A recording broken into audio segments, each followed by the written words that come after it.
राधे राधे। जय श्रीमन नारायण। प्रिय भक्तों, अभी तक आपने वैशाख मास महात्म्य की कथा का अध्याय 1 और अध्याय 2 सुने।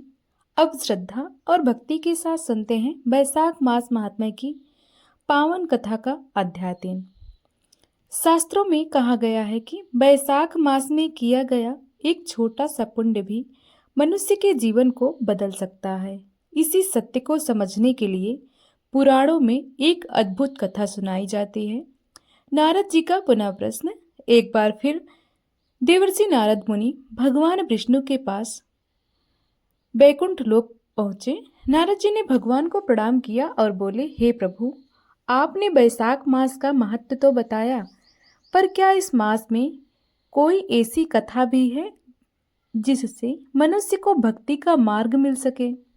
भगवान विष्णु मुस्कुराए। उन्होंने कहा, हे नारद, मैं तुम्हें एक ऐसी कथा सुनाता हूँ जिससे मनुष्य समझ सकेगा कि सच्ची भक्ति कितनी महान होती है। बहुत समय पहले एक नगर में धर्मदास नाम का एक व्यापारी रहता था। धर्मदास बहुत ईमानदार और सरल स्वभाव का व्यक्ति था। वह भगवान विष्णु का भक्त था और हमेशा धर्म के मार्ग पर चलता था। हर सुबह वह उठकर स्नान करता, भगवान की पूजा करता और फिर अपने काम में जाता। उसकी एक आदत बहुत अच्छी थी। वह रोज किसी न किसी जरूरतमंद की मदद जरूर करता था। कभी कभी वह भूखे को भोजन देता, कभी किसी यात्री को पानी पिलाता। इस कारण नगर के लोग उससे बहुत प्रेम करते थे।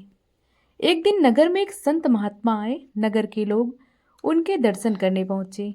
धर्मदास भी वहां पहुंचा। संत ने लोगों को उपदेश देते हुए कहा, हे लोगों, कुछ ही दिनों में वैशाख मास आने वाला है। यह महीना बहुत पवित्र है। इस मास में जो व्यक्ति स्नान, दान और भगवान का स्मरण करता है, उसका जीवन धन्य हो जाता है। धर्मदास ने संत की बातें ध्यान से सुनी। उसने उसी समय मन में संकल्प लिया, मैं पूरे वैशाख मास में भगवान की भक्ति करूंगा। कुछ दिनों बाद वैशाख मास आरंभ हो गया। धर्मदास रोज ब्रह्म मुहूर्त में उठने लगा। वह पास की नदी में जाकर स्नान करता और भगवान विष्णु का नाम जपता। इसके बाद वह अपने घर के आंगन में लगी तुलसी माता को जल अर्पित करता। फिर वह गरीबों को भोजन कराता और यात्रियों को पानी पिलाता। धीरे धीरे उसके इस पुण्य कार्य की चर्चा पूरे नगर में होने लगी। एक दिन जब धर्मदास नदी के तट से वापस लौट रहा था, तब उसने रास्ते में एक वृद्ध साधु को बैठे देखा। साधु बहुत थके हुए लग रहे थे। धर्मदास तुरंत उसके पास गया।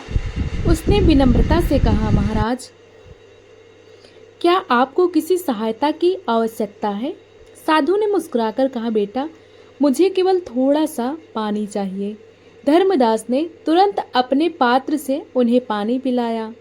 साधु ने आशीर्वाद देते हुए कहा, बेटा, तुम्हारी यह सेवा व्यर्थ नहीं जाएगी। धर्मदास ने विनम्रता से उनके चरण स्पर्श किए और अपने घर चला गया। उस दिन के बाद से धर्मदास के जीवन में एक अद्भुत शांति आने लगी। उसका मन पहले से भी अधिक भगवान की भक्ति में लगने लगा। हर दिन वह और भी अधिक उत्साह से वैशाख मास के नियमों का पालन करने लगा। नगर के लोग भी उससे प्रेरित होकर स्नान, दान और पूजा करने लगे। धीरे धीरे पूरा नगर भक्ति और धर्म के वातावरण से भर गया। वह पहले से भी अधिक उत्साह के साथ भगवान विष्णु की भक्ति करने लगा।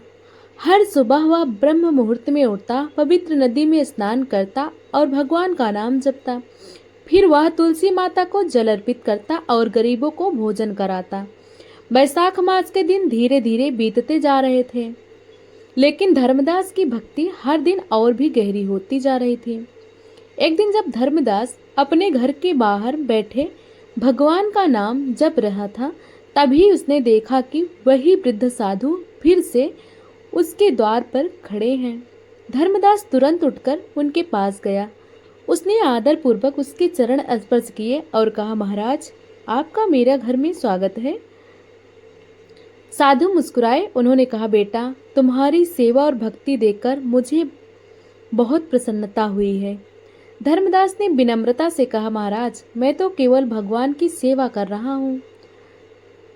साधु ने धर्मदास की ओर देखकर कहा, यदि तुम्हें भगवान की सच्ची भक्ति करनी है तो तुम्हें हमेशा दया और करुणा के मार्ग पर चलना होगा। धर्मदास ने तुरंत कहा, महाराज, मैं पूरी कोशिश करूंगा।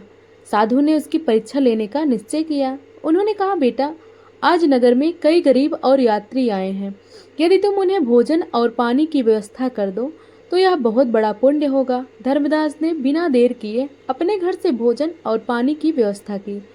उसने स्वयं जाकर उस सभी यात्रियों को भोजन कराया। यात्री बहुत प्रसन्न हुए और उन्होंने धर्मदास को आशीर्वाद दिया। जब धर्मदास वापस अपने घर आए तो उसने देखा कि वह साधु वहां खड़े मुस्कुरा रहे हैं। साधु ने कहा, बेटा, तुम्हारी दया और करुणा सेवा देखकर मैं बहुत प्रसन्न हूँ। अचानक उस साधु के चारों ओर दिव्य प्रकाश फैल गया। धर्मदास आश्चर्य से देखने लगा। कुछ ही क्षणों में वह साधु भगवान विष्णु के दिव्य रूप में प्रकट हो गए। धर्मदास यह देखकर स्तंभ रह गए। वह तुरंत भगवान के चरणों में गिर पड़ा।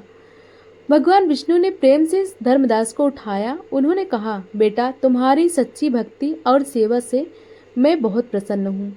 भगवान आगे बोले, तुमने बैसाख मास में स्नान, दान और भक्ति का जो मार्ग अपनाया है वह बहुत महान है। धर्मदास की आंखों में खुशी के आंसू आ गए। उसने हाथ जोड़कर कहा, प्रभु, मुझे आपका आशीर्वाद चाहिए। भगवान विष्णु ने कहा, आज से तुम्हारे जीवन में कभी किसी चीज की कमी नहीं होगी। तुम्हारा जीवन सुख और शांति से भर जाएगा।